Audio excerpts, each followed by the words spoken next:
Some movies are instant hits, while others crash and burn at the box office. But what happens when a flop finds its second life? In this episode, we're diving into films that failed to make a splash on opening weekend, but went on to capture hearts, spark cult followings, and prove that sometimes greatness takes a little time to be appreciated. Stay with us. Get ready for the 3324 podcast, where lifelong friends Dean Legiro and Eric Kuber share their love of all things music and movies. Dean has directed short films and is a music trivia buff. And Eric, trained in audio engineering, brings his extensive knowledge of music and film to the conversation as they discuss, debate, and celebrate their favorite albums, films, and much more. Welcome, friends, to the 3324 podcast. This episode is going from a flop to a classic. Shall we all give Dean a round of applause for I that wonderful intro? I think we need to give all of ourselves a round of applause for straightening out audio issues, for my mush mouth, for everybody reloading screens and not getting overly alerted about it. Right? I think we're we've so far had a very apropos beginning to an episode about flops. And, yes, we did. Flops to hits, but this is not the normal level of expertise you can expect each and every week. And the only way to prove that is for you to go check out our back catalog of episodes. We've got a whole bunch in the back, well over 250 episodes. We eclipsed our 250th episode about a couple of weeks ago, Eric. So we did indeed. We're in it to win it on this fucking thing. Yes, we are. Beautiful segue, by the way. Thank you. Yes. What are you trying to win? Life in general. We're just trying to stay relevant. We're trying to win the podcast. We're trying to win the podcast war. So what you can do is on your favorite podcast provider, go ahead and hit the follow button. This way you get notified when new episodes come out. And this one's a little bit different. So if it's your first time, this one's more of a roundtable discussion. We're not talking about a specific album. We're not doing a top 5. We're not talking about a particular film, but we are talking about a general topic, which I thought would be fun to gather some of the guests, which I guess, Eric, you want to introduce? Why don't you introduce the Hardy panel? The Hardy panel. We typically have these folks on for our movie pod episodes. So let's start in the top left-hand corner. We have Mr. Jerry Sullivan with us with his Budweiser. Greetings. You have to announce what you're drinking, by the way, when I say your name. Budweiser. So, there you go. With his 3324. In a 3324 cozy. Cozy. Yeah. He's representing. All right. So on the bottom left, we have Mr. Nick Leshy, our resident professor of film. Thank you. Yep. And what I'm are you not drinking? I am not drinking anything. Okay. Not Had I known we were plugging drinks, I would have gotten something. Nick is straight edge. And on our bottom right, we always love to have Christy Cuomo on our episodes. She always makes it fun. Thank you, Eric. Always a pleasure to be with you. Oh, what are you drinking? Okay. I am currently drinking. I have tea, a mint tea. I have water. With and lemon. Prior to this, I had 2 glasses of wine. So nice. Okay, well, there you go. How old are you? I'm loose. And I have a non-athletic beer. What do you mean? How old am I? Wait, whoa! What is that? Which part of that? Tea and wine. Jesus Christ! You're drinking a fucking Budweiser. She's gonna ask for a hot toddy next. I have 1,000 beers you can drink, and you're drinking one that Frogs fucking promoted. Yeah, I love that. And they did Bud Light, actually. That's right. Budweiser. All right, let's get everything going. The reason why we're here is I thought it would be fun to talk about films that really didn't make their mark when they first come out, either for box office or there's a lot of different reasons which we're going to go over. But then they've all of a sudden kind of become beloved or films or cult classics. Where they didn't get the respect they were due at the time, again, for one reason or another. And I came up with, before we get into particular films, I kind of was thinking about, well, why? What is it? And each one of our guests kind of gave a list of movies that they picked that they felt fit the criteria. And for each list, I kind of looked at their picks and I thought, well, why? What about these films, were they not popular when they came out, but are now, again, very much beloved? And each one, a lot of them had different reasons. So let me kind of go through the reasons that I came up with, not attach them to the movies yet, but this is really, where I was thinking about is sometimes either because of technological changes or breakthroughs, films that came out at a certain time they were just so far ahead of the curve that society or art as an art form, people weren't ready for it. Societal changes. Sometimes a film comes out and it's not till many years later that all of a sudden it has a certain relevance. Maybe depending on current events of the time or the shifting paradigms in society. Copyright issues. We've got one specific film on the list that was subject to a copyright issue that lapsed, which kind of gave it a literally a second life.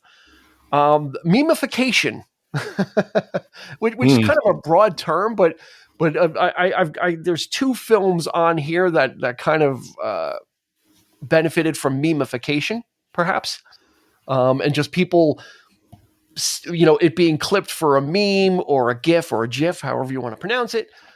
People not knowing what film is actually from, then actually seeing the film and be like, oh my God. And then I was like, oh, that's kind of a cool film. That's where that's from. Yeah. And then this one's kind of outside of it, but no one on the list has anything that applies to it. But sometimes a film star or a movie director, sometimes their obsession with something can actually bring stuff into the forefront. And I mainly think of Quentin Tarantino and his love for like grindhouse films and the 70s exploitation film. Like he was a one-man kind of like promotion machine just for that genre as a whole, not even talking about the influence on his filmmaking, but just him just as a sheer force of will, always kind of talking about those types of films and how much they influenced him. So that we don't have any Tarantino on the list, but I thought it would just be interesting to add that. Does anybody else have any thoughts? Any extras, add-ons? Yeah, I think one big one is marketing. I think sometimes studios just don't know how to market a movie, so people don't even know it's out. And then, with like home video and now streaming, that's when people kind of discover this movie that to them is new, but came out maybe decades ago. Sure. So, Titles. I think streaming that's a good one. Streaming has changed everything, because now, I mean, that's also why we look at old movies and we rip them apart because of,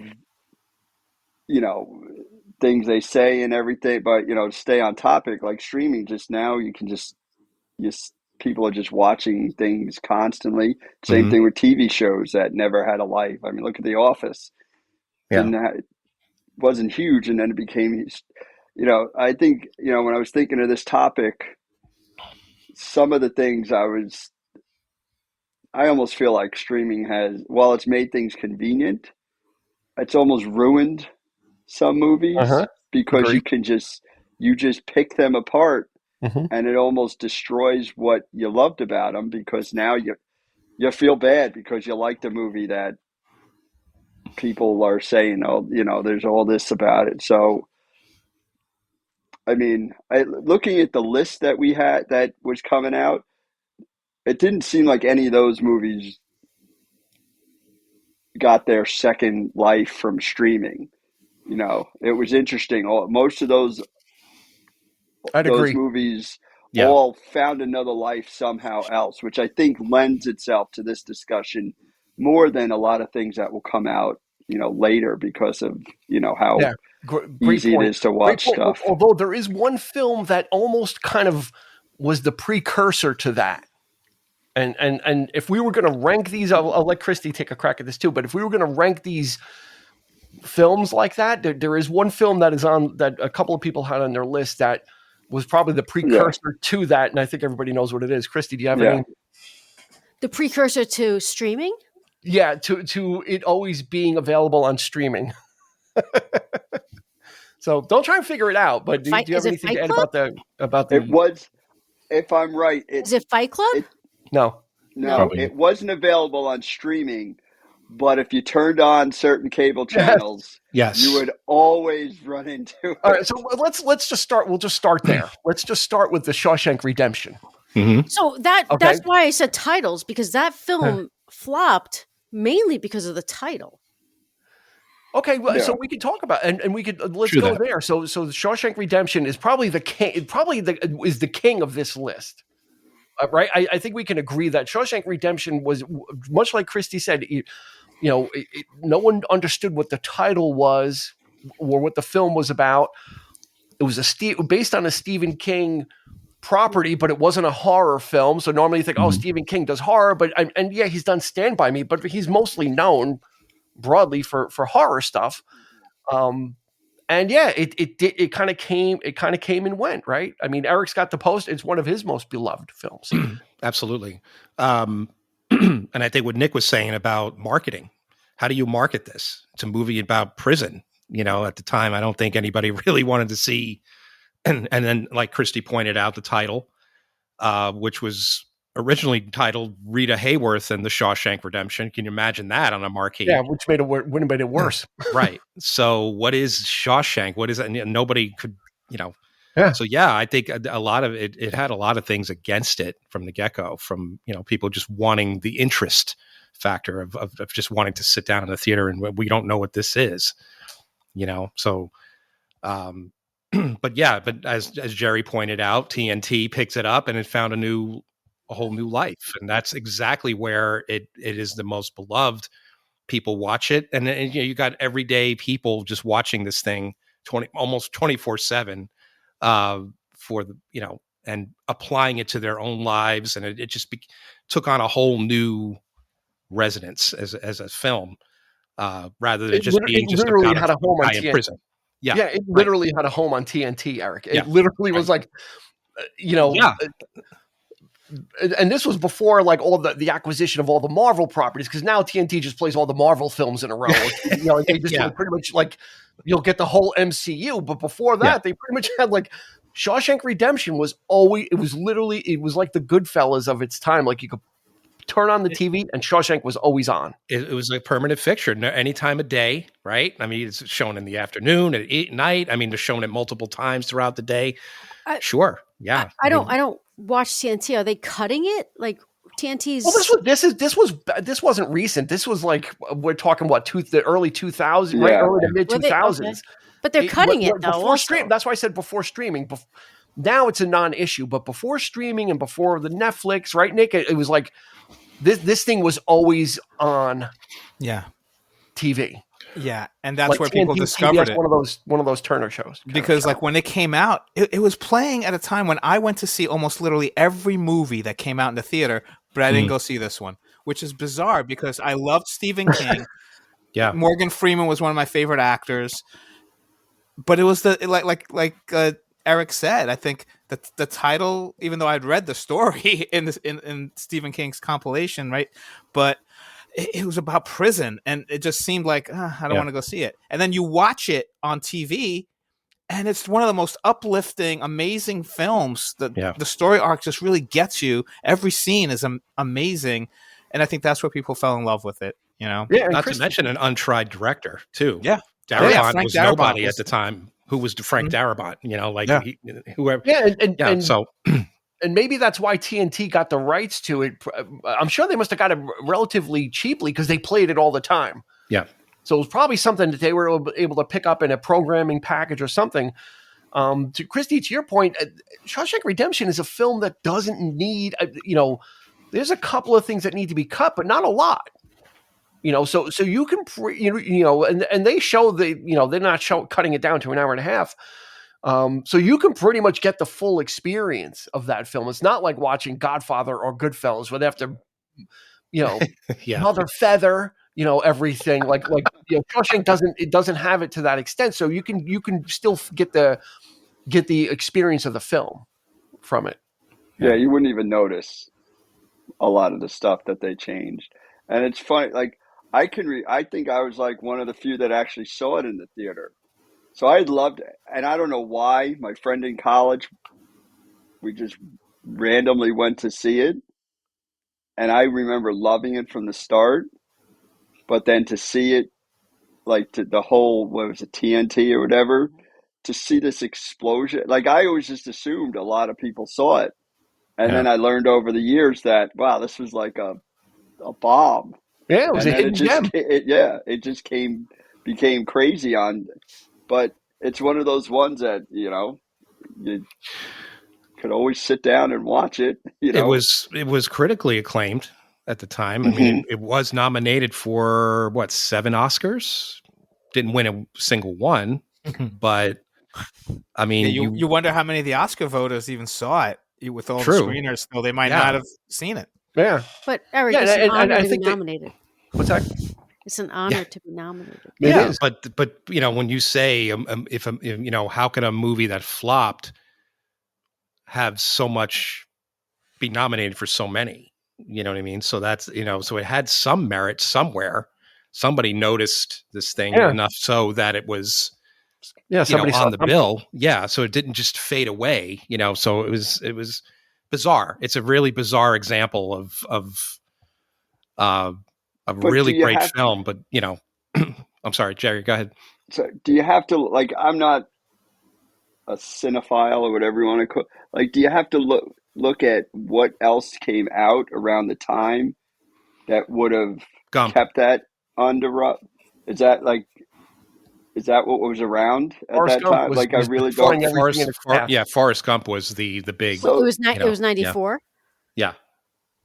Pulp Fiction. Yeah. And I think to the point of the film is that also the film, like I forgot who said it, but it has a hopeful message. There is some inspiration at the end. So I think when you're catching it in pieces on TNT, like you do, like you catch it. Oh, I saw up to this point.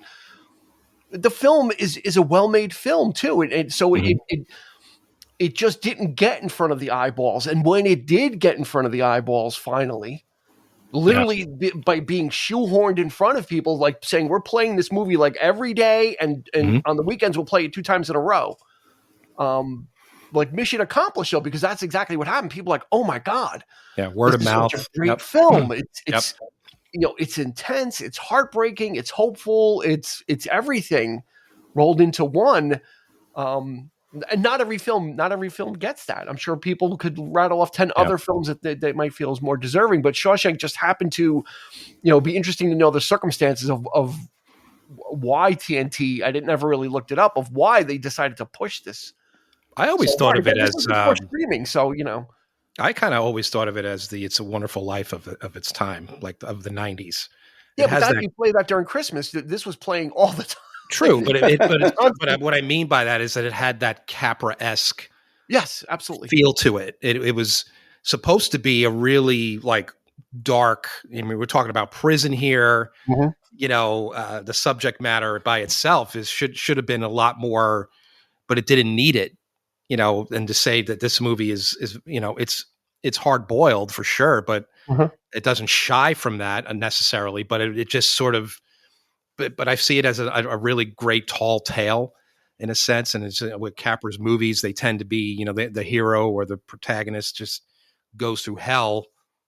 And literally he goes through a tunnel of shit, a pile of shit to reach, freedom. And it's just a joyous thing. And, who wouldn't like that? It's just a shame that it can relate to it. Right. So. Right. I contributed. Maybe the marketing was probably the biggest factor for it at the title. Time. Yeah. So and it was up against like I said, the juggernaut of Gump. I think this you've hand delivered our transition, since you mentioned Frank Capra and Christy had It's a Wonderful Life as one of hers.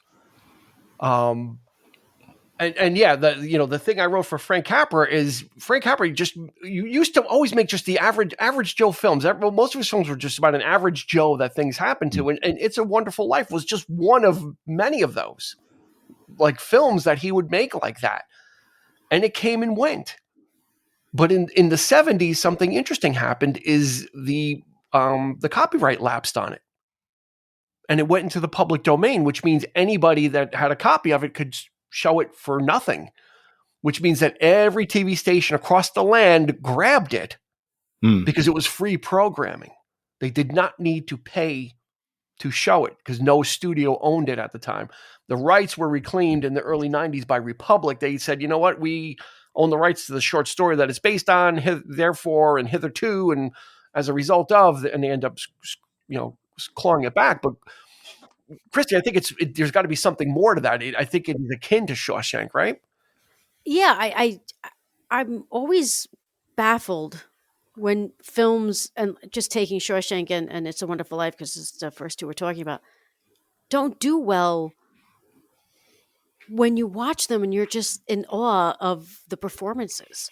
Like, everyone is phenomenal in Shawshank, and then you watch It's a Wonderful Life, and James Stewart, but just in everything he does, like, he's phenomenal. Like, how could you watch It's a Wonderful Life and just not be like, this is, and I mean, it's a holiday film, at least to me, it's a holiday film, but it's probably the best Christmas movie there is.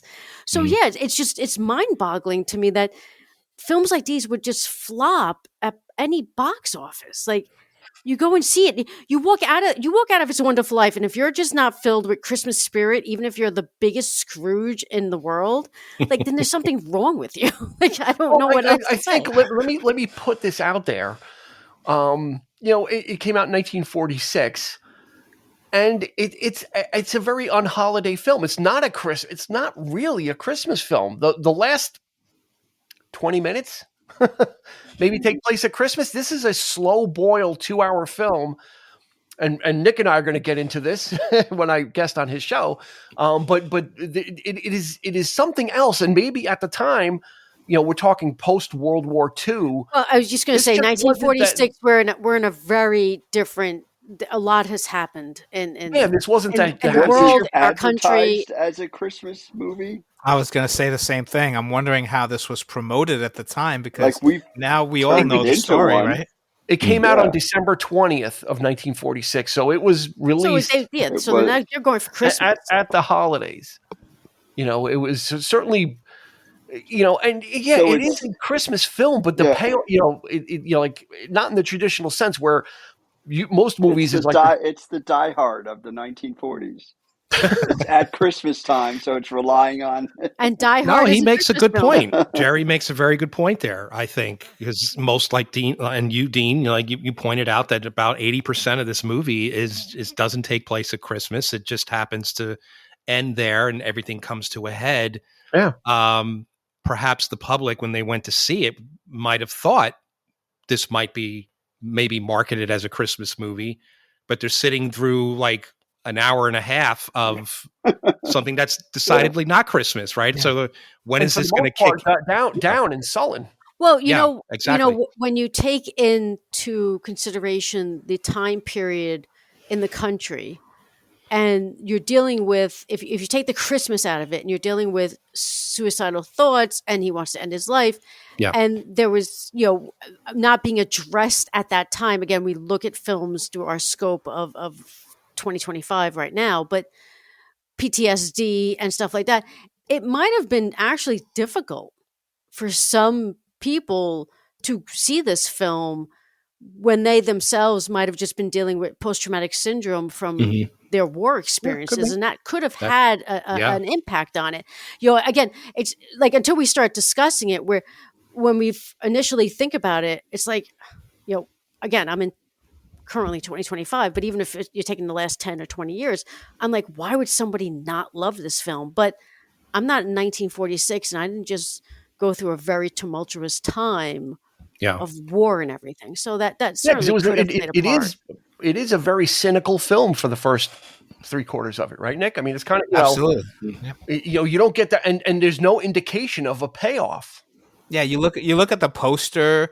I mean, it really kicks into gear when Clarence comes in, right? So it's like, I think you hit the nail on the head, where I think most people just didn't think much of it. A lot of other Capra movies were hits, and a lot of Jimmy Stewart movies were hits. But then once it started getting played on repeat forever on TV, people started watching it, and they really got into the twists and the what was happening in that third act, and everything that came before it sets it up. So once you know where it's going, that beginning becomes so much more interesting because you're parsing everything and you're seeing all the things, how it's going to change. So it's just really interesting. And then people were doing it as stage plays and radio plays, and it was it just became everywhere. People knew the story. Yeah. When did it become popular? Well, I mean, I grew up. That was the thing, the whole public domain thing. So once the rights were not renewed in 1970, it became like you literally could have screened it every week at your house and charged people $4 to come and watch it, and not have any liability or breaking any law.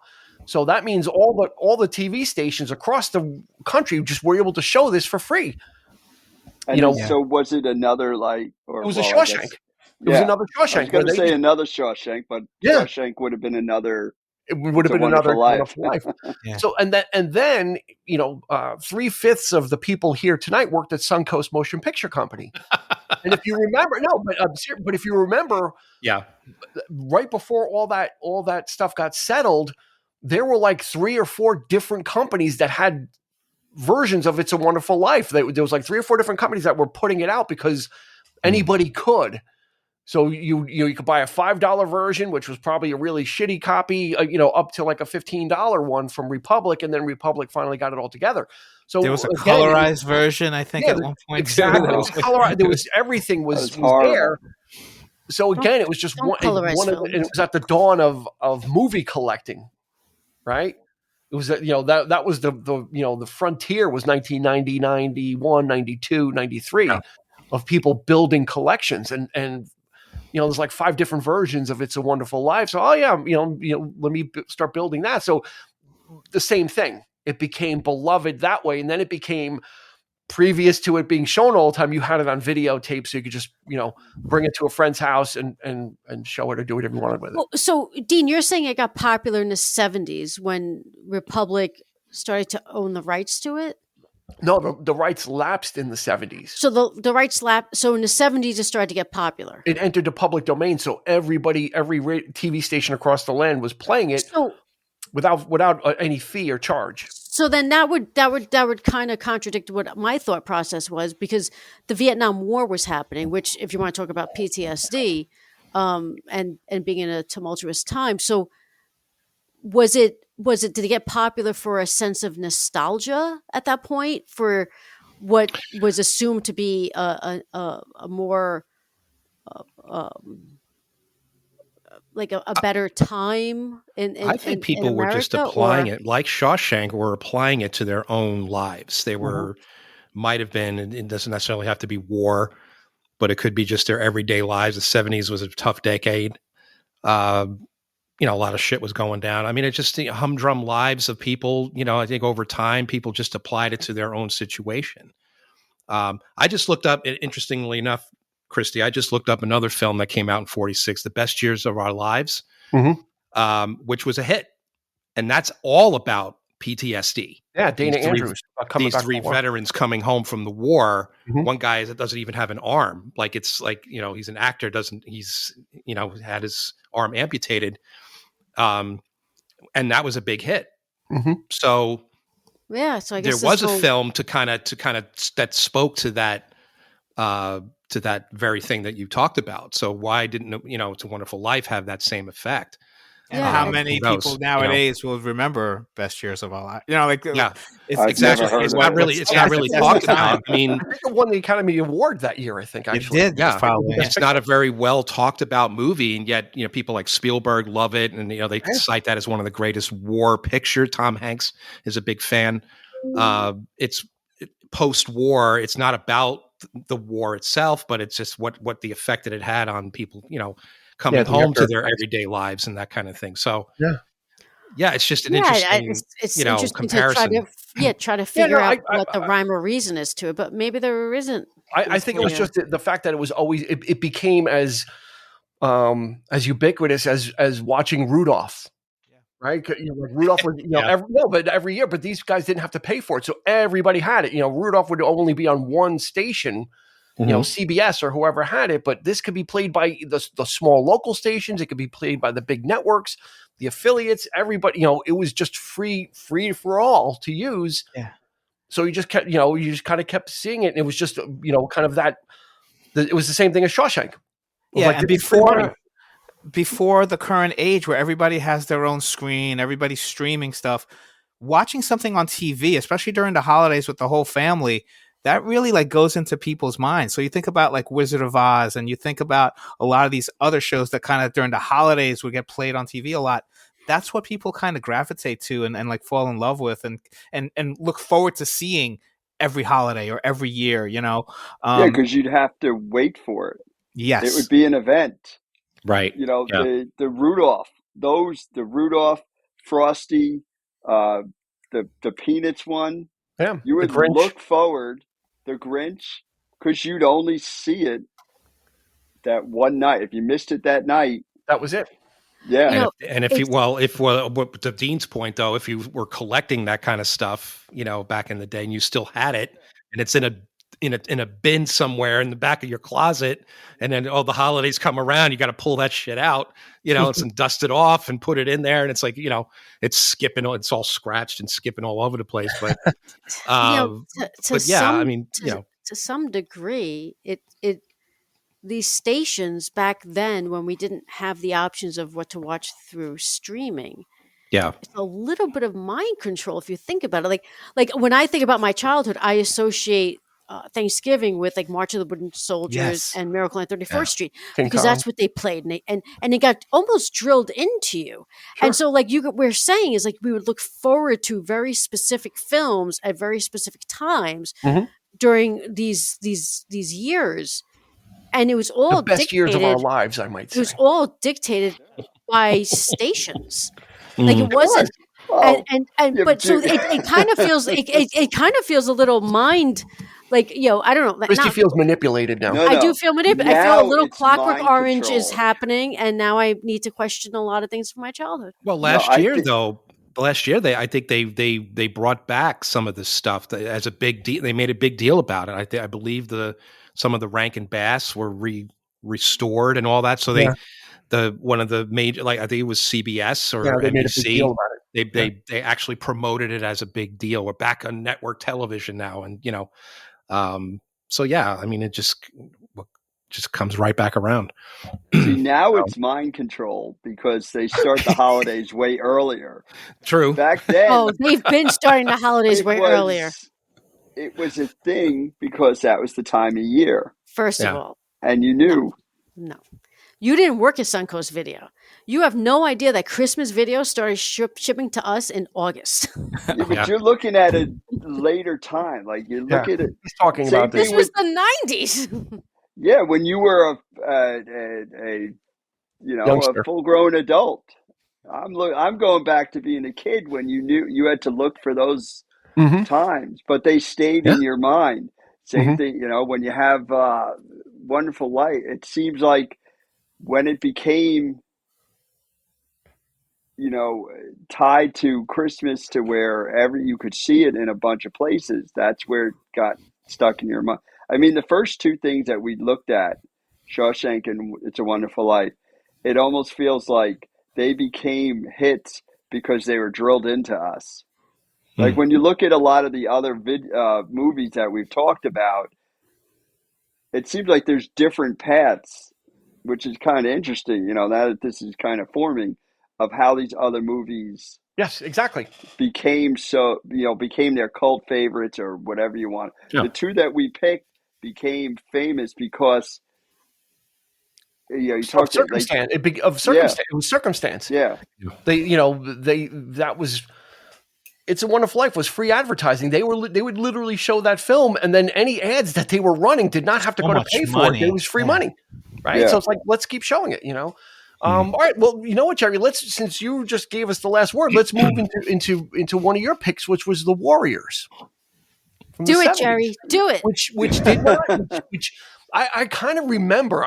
Eric, you might remember too. When the movie came out, there's a thing about people fighting in the theaters.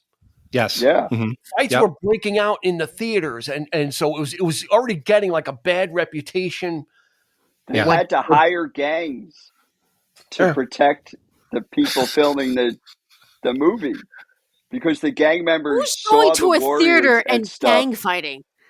They were. No, but it was weird. Like beforehand, when they were filming it, gang members would see people, the actors wearing their, the baseball furies, the gang, the orphan. They'd see them and think they were real gangs. So rather than fight them, the director, the people making the movie just hired them as protection. Now the thing is, I don't remember. Like I did not. I was too young to see the Warriors in the theaters. It was just later on that I found out that it didn't become it wasn't a hit. I remember just, being a stupid kid. I wanted to be a gang member after that. But was that pre-Indiana Jones or post-Indiana Jones? This definitely would have been pre, I think. But the thing is, the Warriors, you're looking at a movie that is not as huge as like Shawshank and It's a Wonderful Life, but it became what falls into the cult classic where now you have there's a big thing when the video game came out a few years ago. 2005. There's a group that puts on an impromptu race that runs what they had to run, like calling it the Warrior Run or whatever they run. But it's very campy. It's very it's you look at it and you're like, this is the 70s. Like there's nothing.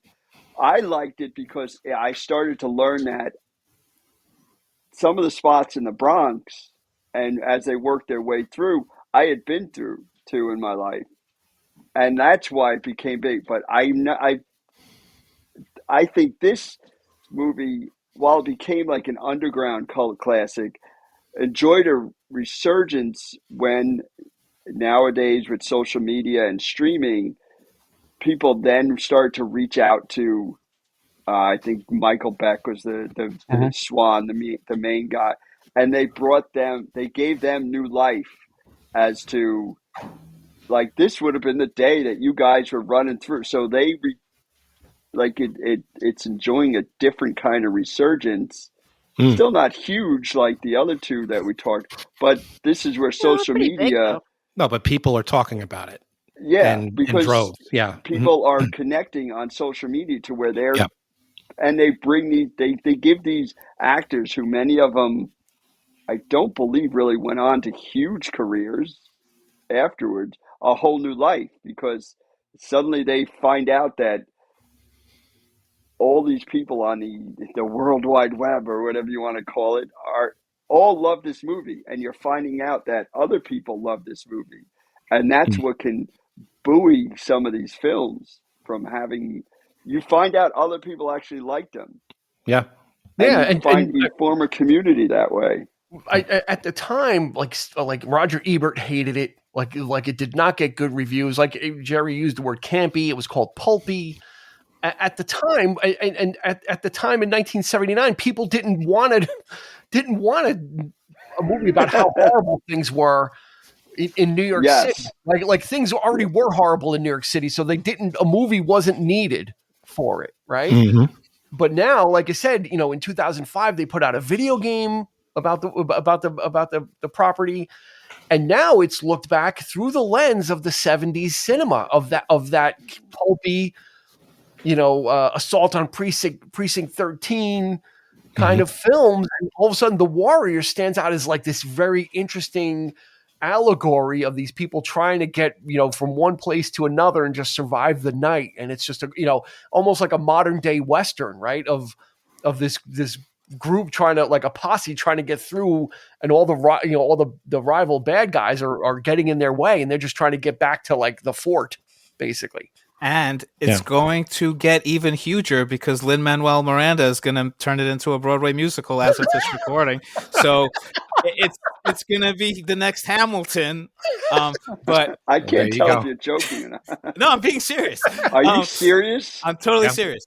And but I think here's a movie where it's like, it's campy. It's maybe low budget. I forgot what the budget might have been, but it probably didn't recoup as much as it would have. So sometimes some of these movies make enough to be considered a hit. Like I'm thinking Escape from New York, the John Carpenter movie. Like at the time, it made a hit. It was but in hindsight, like looking back, it becomes even bigger.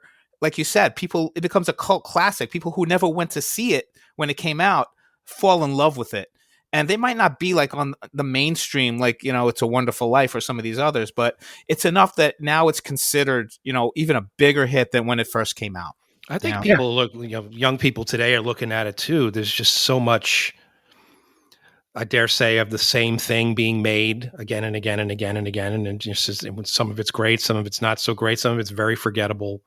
But when somebody's looking at something like that, like, what is that? That is, nobody makes movies like this hardly anymore.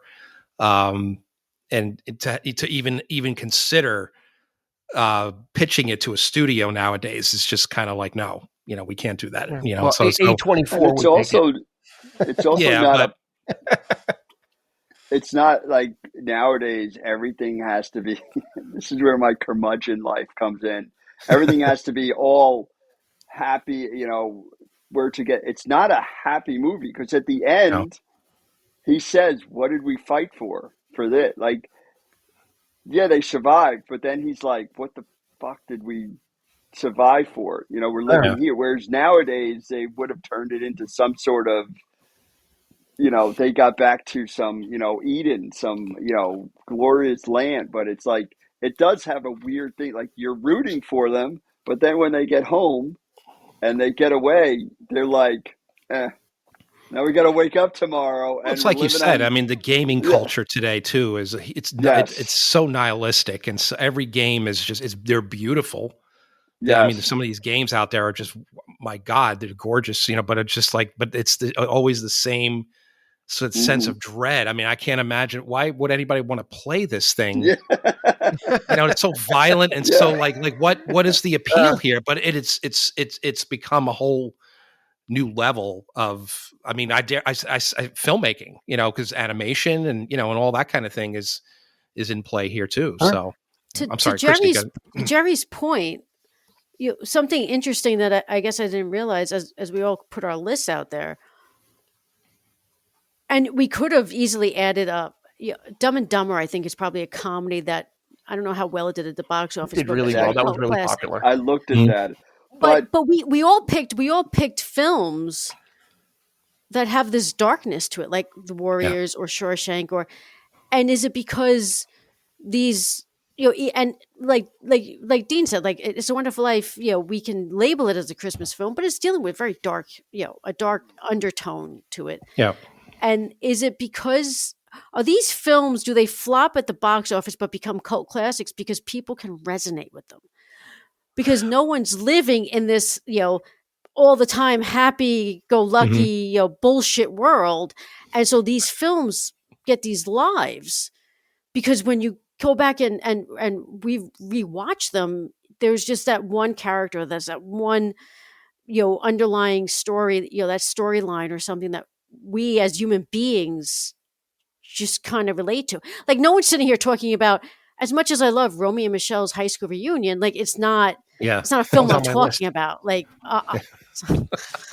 but I mean, to your point, there's a lot of different reasons why this happens, right? It's so I don't think it's the content of the film necessarily, because in the case of The Warriors, I think it became box office poison. Once there was fights breaking out, people weren't going. I was like, I'm not going to go.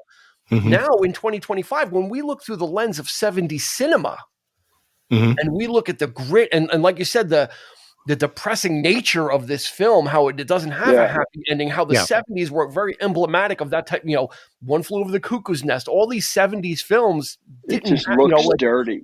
Yeah. There was a certain aesthetic that was just natural to the time that these were filmed, that it's like, oh wow, The Warriors is kind of like a gritty and campy sometimes, but what Christy's talking about is whatever it is resonating now. but it was a victim of its circumstance at the time.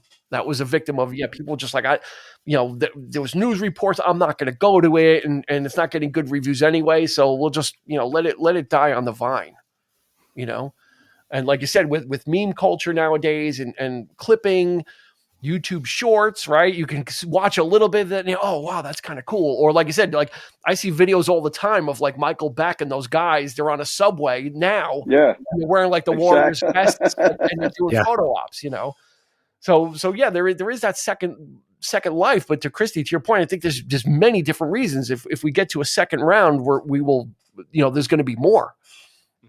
There's absolutely more. I think this is a good time to kick it over to Nick, who, since he is the professor, I think we probably go back to the earliest film on the list is Citizen Kane. Yeah. Is widely considered the greatest film of all time, and this is not the forum to debate that. But at the time, it wasn't. Yeah. At the time, Orson Welles was this wonderkind came from radio with the Mercury Theater, a guy with big brash ideas, and he had the balls to try and pull all this stuff off, and he was turning Hollywood on its head. But then he comes out with this film that is really kind of subverted by the perceived person that it was about, the Hearst, William Randolph Hearst, and the Hearst newspapers, and they did not want this. They're like, this makes us look bad, so we're going to do what we can to subvert it. Yeah. So again, think of the Citizen. When you hear the name Citizen Kane, you think one of the greatest movies of all time. It's on everybody's top 10 list. Others have usurped it now, but yeah, for the longest time, people were like the greatest movie ever made. And then to hear that it was a flop when it came out, it's like shocking. But it was ahead of its time as well. Like a lot of the things that Orson Welles was doing, you look back on it now, and some young people would watch it now and be like, "Oh, what's the big deal? I don't get it." So that's kind of like been a reverse on that. Like I think critics really hyped it up. But like you said, it was also kind of suppressed by William Randolph Hearst because he thought this was kind of a slander piece on against him. Like obviously Citizen Kane was based on this kind of persona, the political, publisher and things like that. But everything about it, the storytelling style that was nonlinear, the camera angles, the deep focus, all the stuff that's, Orson Welles was coming up with was revolutionary in terms of filmmaking, but it didn't resonate with audiences because a lot of them didn't go see it because it wasn't, being screened. It was blackballed, But then the critics hyping it up, and a lot of people were like, okay, they knew about it without seeing it. And then in film school, especially, every student that was studying film had to see Citizen Kane. Yeah. And then, to your point, I think in the 30s, people didn't know what they were watching. I think the movie was so far ahead of its time as far as technique, right? And that's really why people call this one of the greatest films of all time, is just, just what Orson Welles was doing. He was innovating, like shot after shot, taking the floor out and putting the camera below the level of the actor and pointing it up. No one had ever thought of that before, which means then you had to have real ceilings above you, which no one ever had before in movie sets. There were never ceilings because no one ever shot that way, and all the transitions and wipes, and people just were like, okay, this is a film, and not really noticing all that. And then, like you said, the second wave of film directors, Spielberg and De Palma and Scorsese, were eating this up like it was like film school in 2 hours. I don't think it's fair to say nobody was noticing that, because people were noticing it because it changed film. Maybe just not the standard audience member was appreciating it, but it was noticed. Like it was talked about and it was noticed. And a lot of the things that we do in film now is because of Citizen Kane. Might not have been appreciated by the standard audience. My mom goes and sees it in 1930. She's like, "Why am I looking at a fucking ceiling?" She doesn't get it. But we watched it. We're like, your mom was alive, and sorry. No, I was just enough giving to be aware to see Citizen Kane that didn't come out until 8 years later. I was given. Again, how old? And she's like, "Darn you, William Randolph Hearst! I am going to see this movie whether you like it or not." Christy is part of the Weapon Nick, X program. You should live your life where you don't think a movie that comes out about a shitty human being is about you. How's that? How's that for That's a stolen meme. I'll give credit to. Yeah. I mean, that was but why? Like, again, it wasn't widely lauded as such. And sure, I'm sure the sharp-eyed directors and people kind of really saw what Wells was doing, because he never really reached those heights again. He tried to with Magnificent Ambersons, and he just kind of, Touch of Evil. He kind of almost got there again, but it was just this one-off. Kind of, it's almost as if Tarantino only ever made Pulp Fiction, and made films after, but they never reached that same. That's a good analogy, though, because it's like, imagine if someone was trying to suppress Pulp Fiction. Pulp Fiction was huge, and for the amount of money it cost to make and the return on investment, it was like enormous. Here's this independent movie that was like breaking box office records. And Citizen Kane was the reverse. It was a very ambitious movie. Ben Affleck never wrote another Good Will Hunting. I mean, sometimes you shoot your road in the first one, and you never. There you go. But to Dean's point, Orson Welles went on to make some great movies that people don't even think about anymore, except film buffs. And maybe it's because of the fact that Citizen Kane flopped at the box office at the time. And again, when did Citizen Kane become the greatest film of all time? 70s? Like, Nick, what do you think? In the 70s, it really probably started 40 to kind years, 30 I mean, it was in film schools like in the 60s a lot, and in the 50s too, but it was the 70s, like you said, with Spielberg and all what those, year would they be in film school? Probably in the 60s, middle to late 60s. Yeah. So what were they born in the 40s? Okay, so Spielberg, Polanski, all those folks. I mean, I guess 70s, but it's But it became unlike the other ones, it didn't become renowned for its screenplay or its content, right? Like It's a Wonderful Life or Shawshank. It's more renowned for its technical prowess and the ground, almost like any Chaplin film. Yeah, right? Was always a groundbreaking technical. One of the greatest twist endings, Jerry, did you ever see it? I did, because I took a film class in high school. Yeah, like Nick said, if you took a film class, you watched it before. And it's interesting that all the films we've talked about, well, two are kind of lumped together in, shoving them in your face, and then you had The Warriors, which is kind of like the cult, and then you had the technical of Citizen Kane. Like it's interesting how these are all finding their own ways into everyone's subconscious. I mean, I'm sure there's a lot of people that have never seen Citizen Kane, but have heard of it, and they've also heard of it labeled as the greatest movie of all time. A lot of people will know Rosebud, but not know what it's from, or they might know it's from Citizen Kane, but not. So it's like that's just a piece of the puzzle that brings it from being a flop to being, just jammed into people's brains. There is a curiosity, right? There's especially if you're interested in, you're just more than just the average moviegoer going to see a movie just to escape, whatever, just turn your brain off or whatever. But for somebody who's actually interested and appreciate film as an art form, the interest is there. They want to go out of their way to see these kinds of movies. And, Orson Welles, I think, to Nick's point, was one of the risk takers. He broke all the rules, I think, because I think he probably knew that people will be talking about this film someday, whether it flopped or not. I mean, at the time, I think he was just doing these things just to get it out there and to take, these bold moves. And that's the kind of person he was, a visionary in that sense. So that's the mark he was making. He burst onto the scene, with all these ideas. He created a national panic with War of the Worlds, the radio show. I mean, he came from theater. I mean, everything was theater, and he would direct theater, and but theater is very static. It's very, how much can you possibly do, to set something, and you move into the medium of film, and you're just kind of like, well, I could do all these angles and stuff. Why not? Why didn't anybody do this before? I'm going to do it, so. Yeah, you gotta be, and I think he said, he goes, everything I saw an interview later in life, he said, everything you need to know about filmmaking, you could learn in a half hour. Because basically his thing was, there are no rules. So you don't know that if you don't have any rules, you don't know that you're breaking any. Yeah. And his cinematographer just took that camera and brought it to life. Like put it wherever. The way it was tracking, the way it was going through windows. Right. And after a while, it's on enough top 10 lists and often ranked as number 1 or number 2, that people are like, okay, I guess I should watch it, or I guess I should like it. So it's like it becomes part of that. Let me see what it's about. Let me see what the he really pushed the idea that it's a moving picture, meaning the camera itself is what's moving.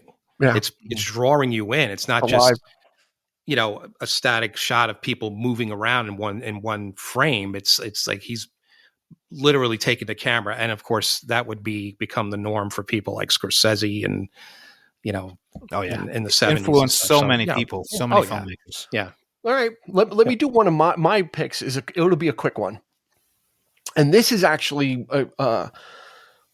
was derided not by me and not by Eric because we both love it, but it took, kind of like Tarantino, it took a filmmaker to really show their love for Flash Gordon from 1980. It literally took Seth MacFarlane to put it into Ted and make it the central focus of the film for people to be like, what is this movie?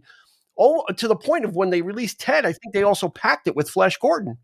Yeah, they did. A double feature, like there was a special edition of Ted with Flash Gordon, and a film that got absolutely zero respect. When it came out, and in the intervening years since, even it had gotten some special edition releases from like DVD companies. Yeah, but the society at large had no use for this film.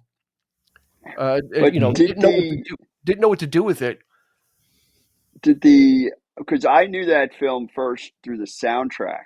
Yeah, and now everyone soundtrack is at the Queen, right? too, Queen did it. Yeah, Queen was the soundtrack. Like, was that a hit beyond the movie, or is that just not really? No. Okay. It was an oddity. How I knew it was an oddity that kind of came and went. What year did it come out? Is much beloved too. Everything Queen is. What's that, 80? Christy? 1980. What year? But Eric said 80. Because I saw it, but I think only because of my brothers. Like I never would have seen it as a child. And that's not something you ever saw like on network TV. Like it wasn't one that was picked up and shown. So it kind of, if you wanted it, you had to go find it. You had to go get a copy on VHS or DVD. You had to go find it. And then Seth MacFarlane, like he does with everything, he does that with Family Guy, right? And even Matt Groening with The Simpsons, they'll put in the things that they love, like Planet of the Apes, right? As a broad, and that kind of Citizen Kane. Yeah. And it brings it forward. Simpsons put a lot of that in. Yeah. And Seth is great at those little inserts of kind of wearing their influences on their sleeve or things that they like. And for him, for Ted is literally a love letter to that film. It literally, like, it doesn't come in at the very end. They're talking about it like kind of throughout, and like social media, like meme, like before meme culture, there's the satire, everybody is sort of the parody, the satire, bringing up these cultural references that, now it's in everything. But then, people like Seth were really kind of pushing that envelope there. And like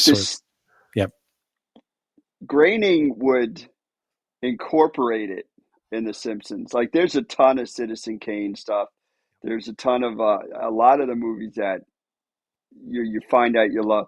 Whereas MacFarlane would just, because he had the cutaways, he could just throw in a cutaway of Flash. So it was two different ways of doing it. But I was just oddly thinking about that. That's how a lot of, I guess you would say, our generation see this stuff, because I think for me more with The Simpsons, because you'd watch things and you'd see these clips and you'd wonder where this came from. Like, there's one specific one I keep thinking of with Burns. It's with Mr. Burns, and it almost mirrors Citizen Kane, like to the point where there's a point where he has a Rosebud type of scene, and you're like, you might watch that as a kid and be like, what the hell is that? But then as you grow up and you start to learn things, then you start to realize that a lot of these movies are just plastered throughout The Simpsons. Yeah. Again, Family Guy, they could just throw it in. But, with Flash Gordon, there's a lot of Flash Gordon things just in the Family Guy, but you watch it as a kid, it seems funny. As you grow up and you realize, oh, that's a real thing. Yeah. That then gives new life to these films that you would never would have known. But, these guys have an avenue to throw what they love. And then you realize, oh, there's other people out there like me. Exactly. Or there's other people that get it and really get hyped about it, and then there are other people like, oh, what was that? And then they check it out and they enjoy it. So All right. A lot of these people too are also like, if you were to ask them, what are your favorite movies of all time? I'm sure these movies would definitely be on their list. Like Citizen Kane would, it would blow your mind that Groening would be a Citizen Kane fan. Yeah, you know what I'm saying? Like, it would just you wouldn't think about it because he's making such a goofy thing, but it's like, it's now become such an icon of pop culture. See, I don't think Simpsons is goofy. I think it's actually quite cerebral. Yeah, well, yeah, it is. And if you listen, but if you listen to him, in interviews, like there's a lot behind it. It's not. I'm sure it's smart. It's intelligent. Oh, Seth MacFarlane too. Intelligent. Yeah, he does it in a much raunchier way. Both of them, I think both of them are geniuses, to be honest. Yeah, Seth MacFarlane really pushes the envelope a little further. All right, not more than South Park. Let's yeah. All right, let's move on. Let's see if we can do a few more, but maybe a little quicker so we can get some of them in. So, Eric, we're going to move back to you and the other poster that's on your wall. Yes, you have been the biggest champion of this film since I've known you. And it's Blade Runner. Yeah, and this was a film that came out. Harrison Ford was on top of the world as Han Solo, but this movie, nobody understood it. Nobody got it. Everything is wet. It's always raining. Who is there androids? Like no one. It was one of those ones that was ahead of it. It was literally years and decades ahead of its time. Yeah, it definitely. And I don't think that Ridley Scott set out to make necessarily an esoteric movie, but that's just what it became because, again, like Orson Welles, he was a visionary. He had an eye for detail, and he just kept the world building in this movie is tremendous. When I first saw the movie, I was in the theater. There were maybe 3 other people in the theater, including myself, and I went with Dwight and our friend John, and then maybe 2 other people in the theater, and that was it. And that's literally the story that people tell about this movie, that it flops so hard. And again, several factors like we've spoken about, like marketing. They didn't know it's a very slow paced movie. There's not a whole lot of action. You think there would be, because that's the commercial through line to it. And Harrison Ford, who was a big action, exactly. Yeah, that's what you're hiring the guy for. It's just a meditation on what it means to be human. I mean, it's all this really heavy metaphysical stuff that became why now it's so well renowned right now, because it's just one of the top sci-fi movies on anybody's top 10 list. And it to me, it was like the experience of watching a movie. It made me look at movies a different way. It was my Citizen Kane. Like, it was my 2001. It was my, like, Star Wars had been out. We know Star Wars. It's pretty straightforward, right? Here, he's creating a world that is completely alien, and it's planet Earth. It's the Earth of the future, in this dark dystopian future that, unfortunately, a lot of things are now true. Yeah. So he's also very prophetic. And right? Really, right? Yeah. And corporations are controlling everything. We got technology being just spit out like, iPhones. Like, I bought my iPhone, but I'm already thinking about the next one. Yep. And this movie has all of this in this. It's consumerism. Yeah. It has the cusp of artificial humans as well. Right. And, all that. And it raises a lot of questions that, and the brilliant thing about it is, it teaches you that you're asking questions, but you don't want the answers. You just want to ponder it. It made you think. Yeah. And I think just people didn't want to think when they were lining around the block to see E.T. at the time. Yeah. And it was a heartwarming film, and it's a great family movie, but something like Blade Runner didn't even have a chance because everybody was flocking. Spielberg was king at the time. And like you said, it flopped so hard that Ridley Scott was like, what can I do to save it? Like, it took out the voiceover and changed the ending, and there were so many cuts and so many versions. I still love that original theatrical cut, and it influenced so many other films that came afterwards. You have movies before Blade Runner, movies after. The only reason why they put that voiceover in there is the studio wanted it, because they test screened it, and that test screening is one of the versions that everybody's talking about, which prompted it, because they were showing, somebody got a print of that in 90, and they were showing it in LA at midnight screenings, and it was selling out every week. You know, people were clamoring, new life was born. That's where it was reborn, right there. And I like it. I think it makes it feel very film noir. Yeah. So the studio was like, we need to put something in there to make people kind of understand, is explain what's happening. So they put this crappy voiceover to kind of fuel that film noir, that classic detective thing. Harrison Ford hated it. He recorded the dialogue badly on purpose. So you get that really, really hammy, like, you know, they don't advertise for killers in the newspaper. Like, you know, it's like, it's just really bad. He did it on purpose, thinking that they weren't going to use it, but they did. And it was jarring. And that's what led to also Ridley Scott keeping it alive by putting out there's probably 10 different versions of this film. Mm-hmm. You know, each one is a different cut, the ultimate cut, the end cut, the middle cut, the well done cut. It's like a prime rib. They keep, international, but that's what kept it going throughout its lifespan. Is once home video and the home media formats came out, he was able to reconfigure it and fix it, or change things that he felt weren't correct and re-release it, and this way a whole other set of people every 4 or 5 years you'd kind of get a wash through of new people checking it out until it stuck, and it was one of those ones like Kane that. Yeah, the society or tastes, the birth of sci-fi noir, like all this stuff was unheard of, and people didn't know what it was. Like sci-fi is supposed to be laser, especially with Star Wars and Star Trek and all the craziness. It's like that's not what this movie is, and why is it in the future? What does it have to do with sci-fi? Who cares? And again, very dark. Yeah, right. So darker vision, a darker, more sort of tone to that, and it's just it birthed cyberpunk. Matrix probably wouldn't never have happened. It had not been Dark City. I mean, there's a whole bunch of moody noir sci-fi films that it spawned, and it just kind of, and then they finally got around to a sequel a couple of years ago and said, "Oh yeah, which was equally great. Let's revisit it." And Harrison Ford's like, "Yeah, if there's a paycheck, I'll paycheck involved. I'll show up. Not getting any younger." So, that was another just fantastic piece of film. That was way ahead of its time. Speaking of that as much, let's move over to Fight Club. Because I think that has a different.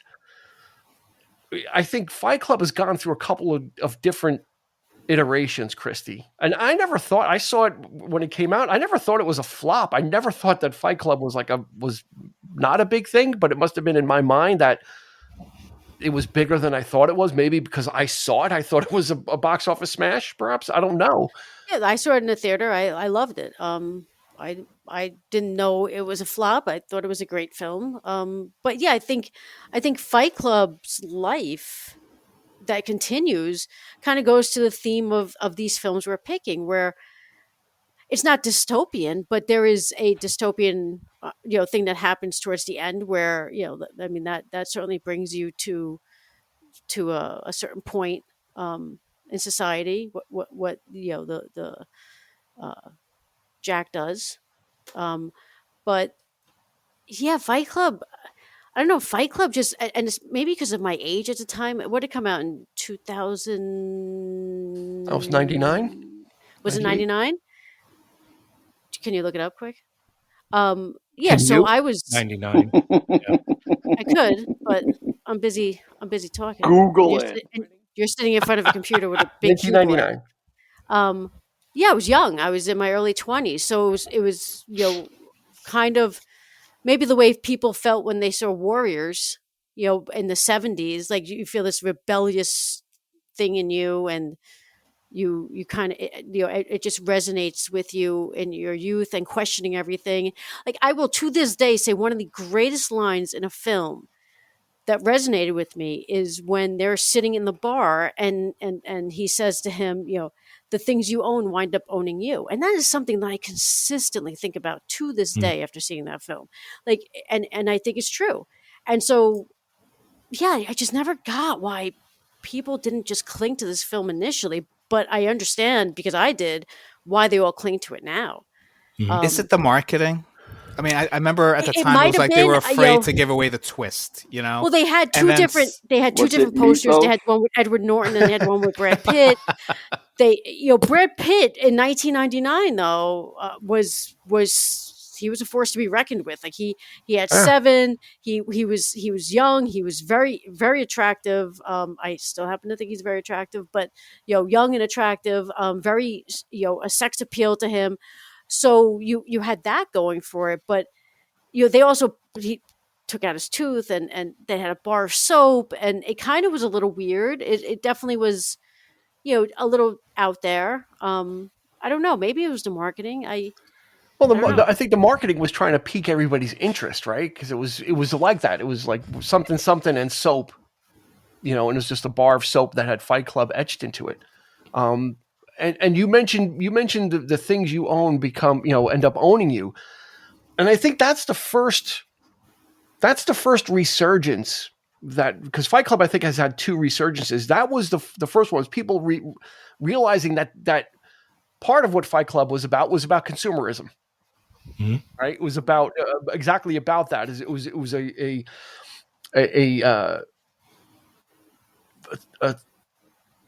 a commentary on that, about how we look at it ourselves, or how we judge success in our life by what we have, or where we're at in our life. And they spend a lot of time on that. More recently, within the past couple of years, it's had another resurgence due to people looking at it as a cautionary tale of toxic masculinity.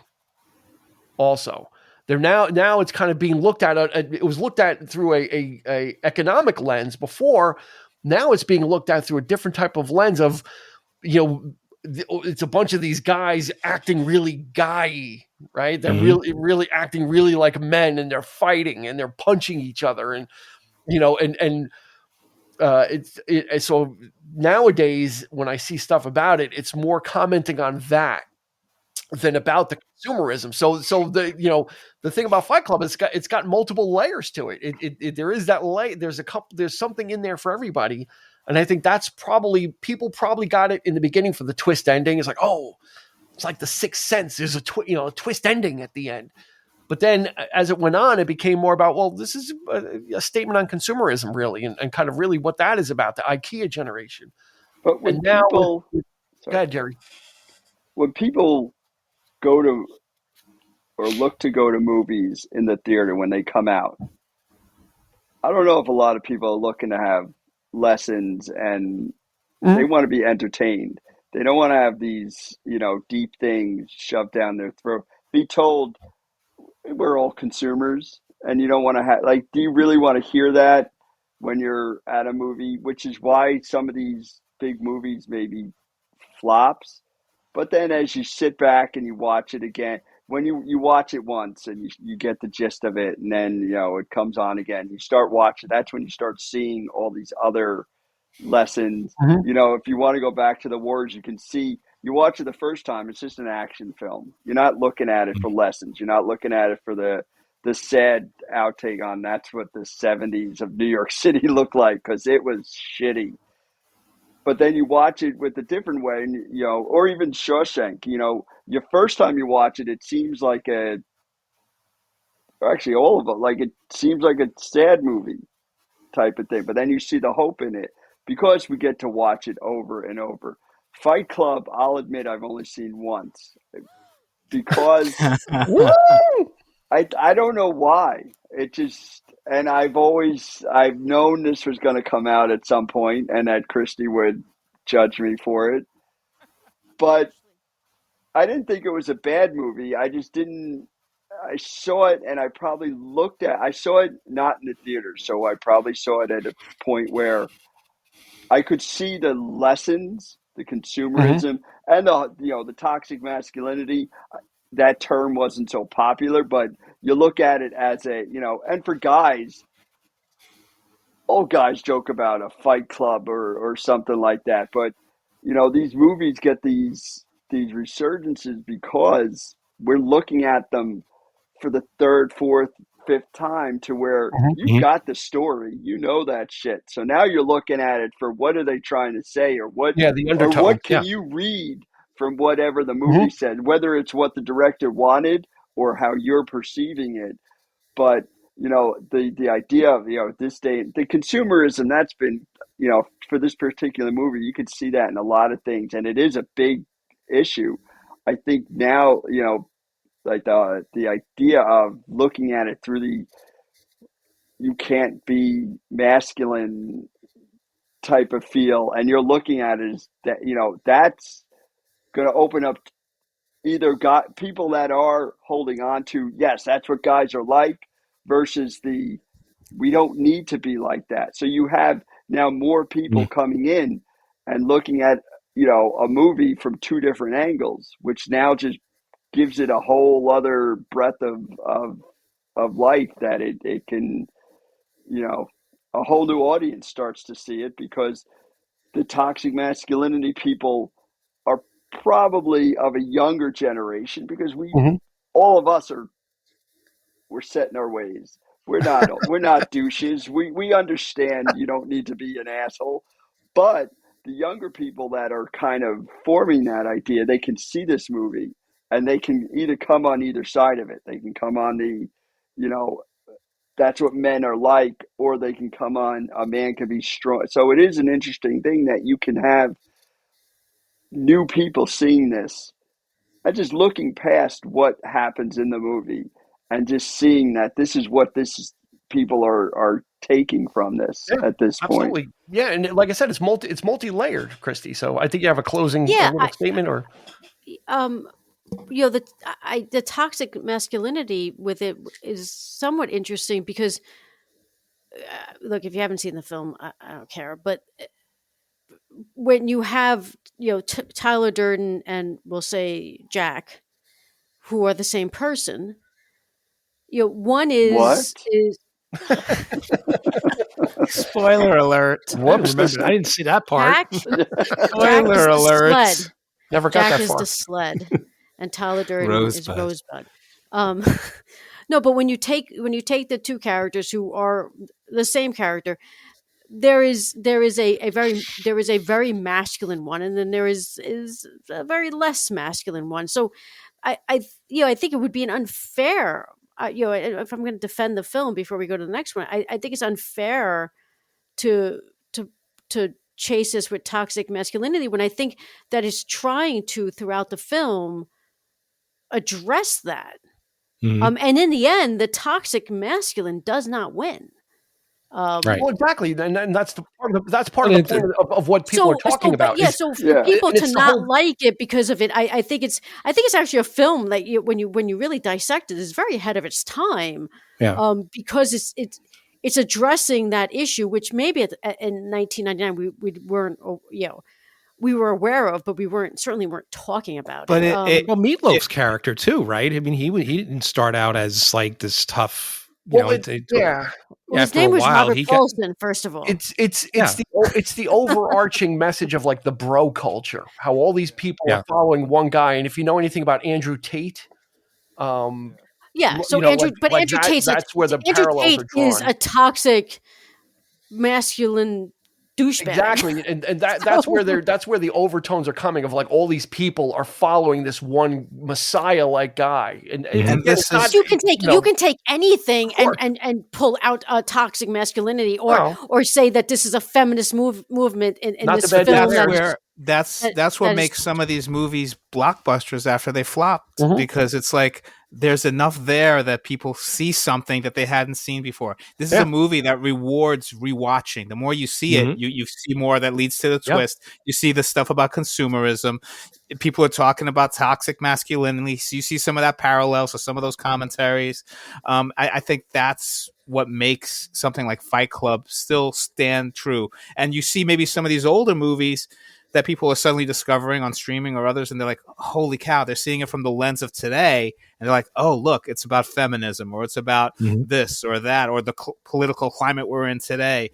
that maybe it might not have been there, the intent of the filmmaker, but it's there in the movie now, and it stands out, and people start watching it. It's also there because someone on the internet is telling you it's there. Well, so there is also society that developed, and society develops and is able to see parallels in things. It doesn't mean that it was written that way, or doesn't mean that it's a bad film. It's just it's like easy to look at and say, oh wow, look at that. That's kind of on film. What's kind of happening now? You know, times it's ahead of its time, like Christy said. Like the filmmakers use these themes that resonate now. You know? It's the world that this person created. This is just you have to take a step back and say, well, we're not here to be touchy feely and stuff. We have to respect people's feelings and all that kind of thing. But it's just. But when you're telling a story, you got to present a world. You got to, and even in the case of Blade Runner, I go back to that, and I'm thinking the replicants in the movie can definitely be an allegory for every demographic today, for immigrants, for they talk about slavery, they talk about they could be minorities, there's going to be parallels they could to all be of the gay these community, and they're treated like subservient beings. In this thing, and that totally makes the whole thing just that much more relevant. But until sometimes, to Jerry's point, most people go to the movies if you're going to see a movie, especially now in a theater when you can stream everything and you don't have to go overpay to sit in a theater with other people for an experience. You don't want to necessarily have something banged on, someone banging on your head trying to drill a lesson into you. You just want to be entertained because that's why you're going to a theater. I think, again, and we probably have touched on this and we're touching on it now, the fact that the internet exists and everyone has an opinion and can state their opinion and can say one thing, and if it takes off, then that's the fucking law. And that's what it is. And so it becomes like you're saying with Blade Runner, like all of a sudden now these replicants represent this group or that group.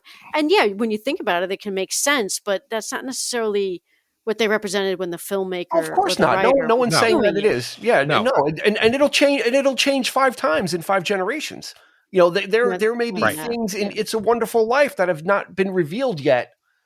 That have a resonance somewhere else as well. That's the beauty of film and that's the beauty of these films is at the time they were not, regarded, and now they are. And even if it's having a conversation about consumerism or whatever the underlying tones are for all these films, people are talking about them again, and they're experiencing them, and they're looking at great filmmaking.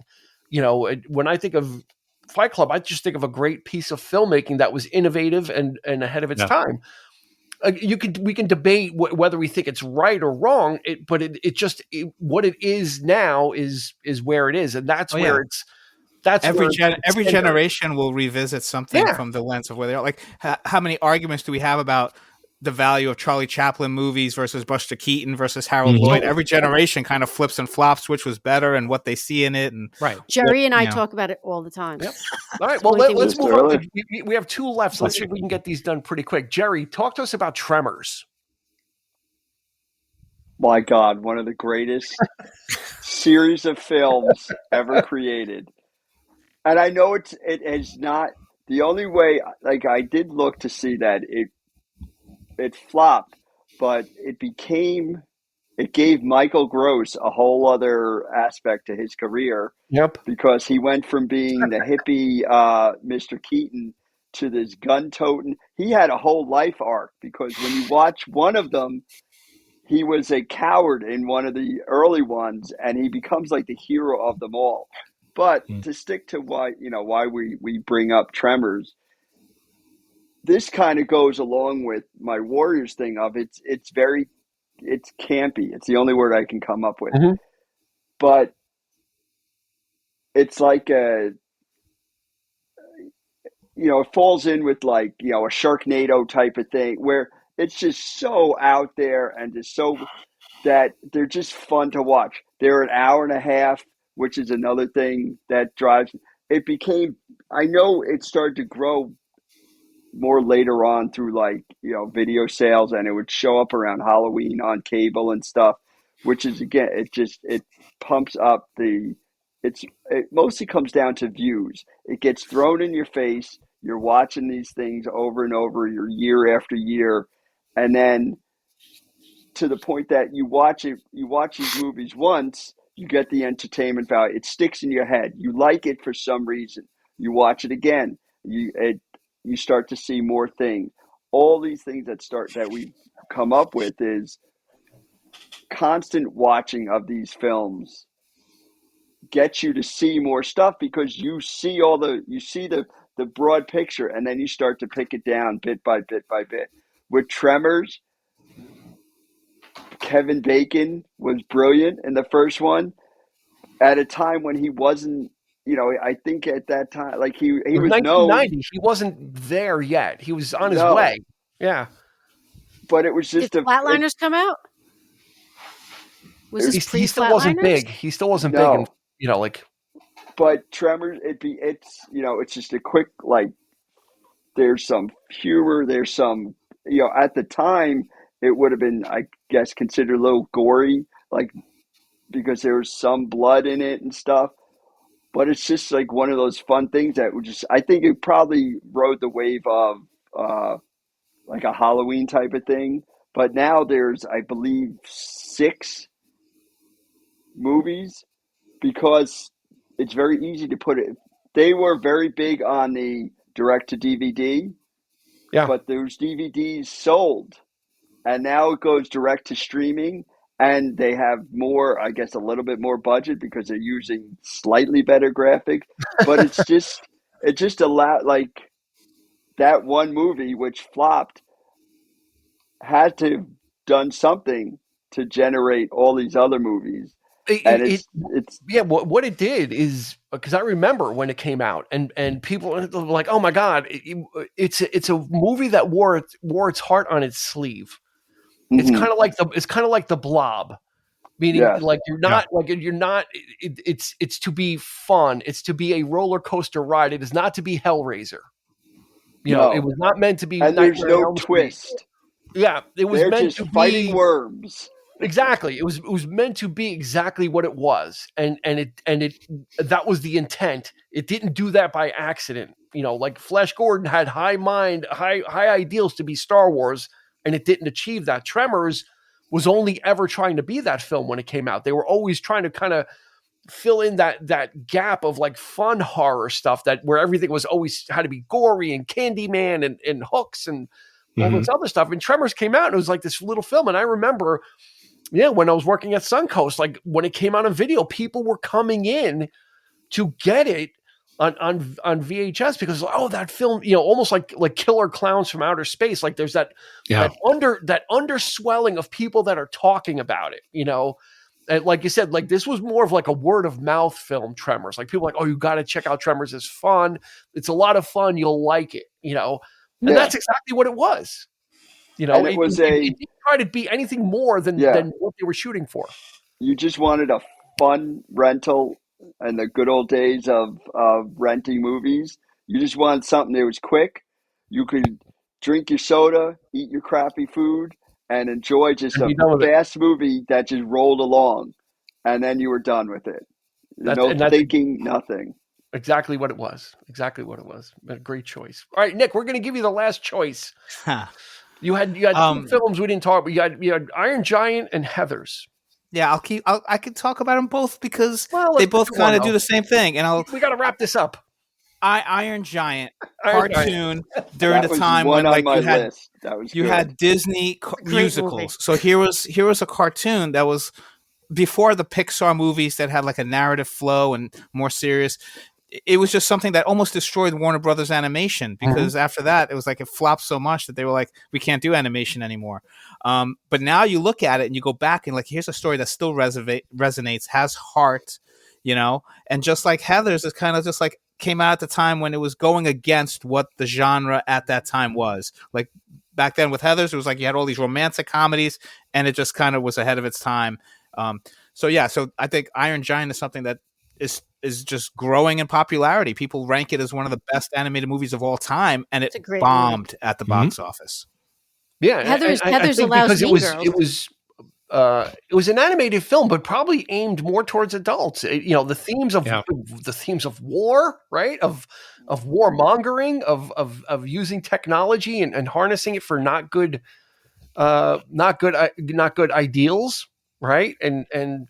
But there's a benevolent creature that is a weapon that doesn't know he's a weapon, or doesn't know what that means, or doesn't know what he's supposed to. Literally embodiment of a living weapon that doesn't really know what it's supposed to do, what its purpose is. And it's Warner Brothers, so they were able to use the Superman subplot, right? Superman. It was so good. It was one of my favorite movies of all time. Like, you can when watch, it comes to animated, you can watch there's so many people that react to films, and Iron Giant is a big one. There's a compilation of everybody reacting to like the Superman part, and they're all crying, and it's all it's all like Gen Z young people, and they just show you that part of the clip when they're reacting, and they're all crying.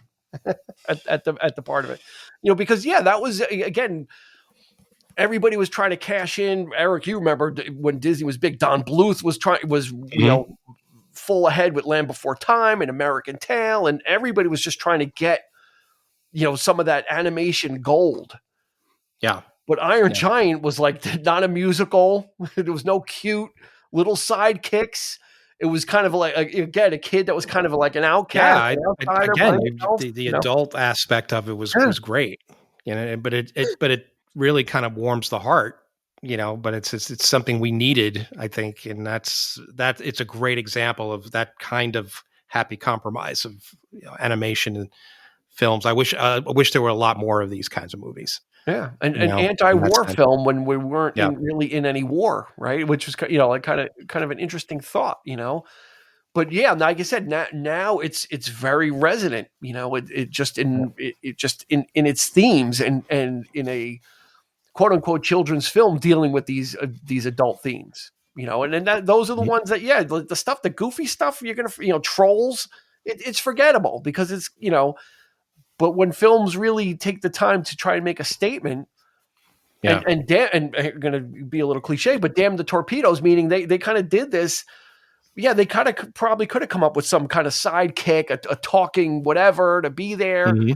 But that's not what this film was. This film was. Well, they would have forced in some musical numbers. Yeah. It didn't need any of that at the time. Yeah, it was just like it plays like a regular film that happens. But you can have parents and kids. Like a parent will put it on for a kid because it's a cartoon, but you could, especially during the days of when you have a kid sit there watching a video, you could put it on, and every day that kid could be like, I want to watch Iron Giant. And that's where it just grows. The kid sees the cartoon of the kid and the Iron Giant, and the parent having to sit there constantly watch this movie. That's when they start to see the different themes, the different ideas that come in, because they've learned the whole movie. They can recite it, but now they start to see it more. And again, to harp on that, it gains a life of the parent now has more of a connection to it. Sure. And they can watch it. And then the kid is going to grow up like we are and think that was one of my favorite movies, watching it through a kid's eyes, whereas a lot of parents probably saw it also as just a good movie. Yeah, and then they'll transition into getting the adult themes. And a lot of people are like, wow, I didn't, like, holy crap, I didn't realize it was that adult. Like it went over my head when I was a kid, right? And then I watch it as an adult, and I didn't realize how dirty. Like there's so many films like I didn't realize how dirty this film was when I was a kid watching it because it goes over your head. Because you want to show your kids. Look like you had something to say. No. I was when we were talking about it. I think Disney has done it with Aladdin and Lion King, and Lion King especially has a lot of adult undertones. Lilo and Stitch is the most adult. It's the most Lilo and Stitch is by far one of the best cartoons to ever happen. But that's where like those Disney movies had a formula, and I think the fact that this didn't, I think a lot of the marketing people were probably like, oh, this failed because it didn't have music, it didn't have a sidekick. I'm not done talking about Stitch. Stitch should be real. I would love to have him in my home. Did you see the live action? That was good. I was obligated, I think, but when he came out, I was Stitch. I was OG on Stitch. Like, there you go. So all these kids today, OG on Stitch. She's wearing blue in honor of him. and wearing blue and orange. I think that's going to do it. I think we've had a nice hearty discussion. I think we kind of pulled the threads on a lot of these different films, and they were diverse enough where I think we kind of were able to really kind of each one of us make the case. Look, and there's a ton. I had a lot of fun doing more, it. What's that? I said there's so many more. Of course, we could do part 2. Yeah, we should do part 2. Well, here's the part 2. Is everybody listening? Go ahead and hit us up and let us know what films you thought were flops, but then became beloved hits or cult classics, or found a second life, as it were. You can do that on Instagram, Facebook, or YouTube, or within the podcast platform. You can do a fan mail thing, and you can let us know. We would love to hear that. We would love to engage in some more thought experiments on it. So, but I think, Eric, what do you think that's going to do? We'll put a bow on this, right? We're done? Absolutely. Great discussion. Right. We had a great one. Nick, the Professor Leshy, thank you so much. Hey, Nick has a podcast. He's got like 3 podcasts now. So he's got the characters, then he's got the paranormal, then he does short ones. It's all fun. Yeah, he's just we'll drop and a link. Tune in. You'll see some surprises. You'll see some other familiar faces show up. We'll drop a link in the show notes. Check out Nick Leshy's stuff, because he does a lot of great long form content, which I love just sitting and listening to, because they really go in depth on stuff. So we'll check that out. City of Kick Entertainment will drop a link. Jerry Sullivan, thank you so much for joining us, sir. Thank you. Appreciate it. For someone who's not a cinephile, you say you're on an awful lot of film episodes, so I think we'll give you the Junior G-Man badge for the cinephile. I'll take it. All right, I'm definitely not the talking level, in this one. Yeah. Are you kidding? We'll give you the monopoly on the talk. No, yeah, he wouldn't shut the fuck up. We'll give you the baby Orson Welles badge. We'll give you a bottle of Paul Masson in order of. We'll give you a baby sled. Of course, Christy Cuomo, thank you for joining us and bringing your affordable knowledge to bear as well, and bringing your choices to discuss. I think it was a lot of fun. This was fun. Thank you very much. Of course, Eric and I will be here each and every week, bringing you what we believe is the best in music and movie podcasting. Of course, Nick Leshy's show notwithstanding.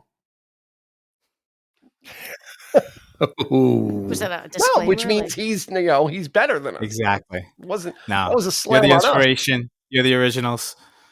I'm just a spinoff. You're the inspiration. Are you like Laverne and Shirley? I'm the spinoff. You're Mork. There you go. Will I be Joni Loves Chachi, or will I be? I don't know. We'll see. Is he Joni Loves Chachi, or is he Laverne and Shirley? I would go Laverne and Shirley. I think it did it better than Joni Loves Chachi. We'll see. That's a great analogy. Anyway, that's going to do it. We thank you so much for hanging out with us and enjoying. So spending time with you, we certainly do that. And you can check out new episodes come out each and every week. So don't forget to give us a follow if you want more of this great content. For Nick, for Jerry, for Christy, and for Eric, this has been Dean asking you, please go ahead. Please be kind. Go ahead. Rewind. You've been listening to the 3324 podcast with Dean Legiro and Eric Kuber. You can find us on your favorite podcast provider, so please like, subscribe, and rate to become a part of the 3324 family. Your feedback is important, so make sure to follow us on Instagram and Facebook at 3324 podcast and on Twitter at 3324p to join the conversation.